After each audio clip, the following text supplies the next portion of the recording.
شوفوا واحد القضيه في البياج، الطلابه والدراري الصغار. شوف هذا ديال القنيطره. شوف شحال ما جات شي طوموبيل ومنظر زوين. كنعطيو على المغرب، دراري صغار في البياج. الله يهدي ما خلق وصافي. دابا هادو علاش ما يجمعوهمش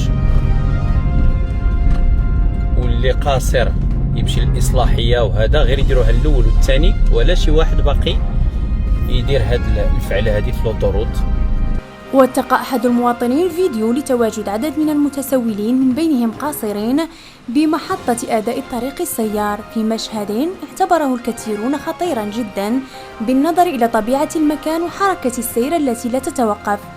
وخلال الفيديو عبر المواطن الذي وثق المشهد عن استنكاره لهذا الوضع، مؤكدا أن وجود أطفال في مثل هذه الأماكن يعرض حياتهم لخطر حقيقي، سواء بسبب اقترابهم من المركبات أو تنقلهم بين السيارات، وهو ما قد يؤدي إلى وقوع حوادث في أي لحظة. كما أشار إلى أن استغلال القاصرين في التسول يعد سلوكا مرفوضا، داعيا إلى حماية هؤلاء القاصرين من كل أشكال الاستغلال وتمكينهم من حقهم في التعليم والرعاية بدل تركهم في الشوارع أو تعريضهم لمثل هذه المخاطر. وأضاف أن المكان الطبيعي للأطفال هو المدارس ومؤسسات الرعاية والتأهيل، حيث يتلقون التربية والتعليم والحماية، وليس الوقوف في محطات الأداء أو على جنبات الطرق بحثا عن المال.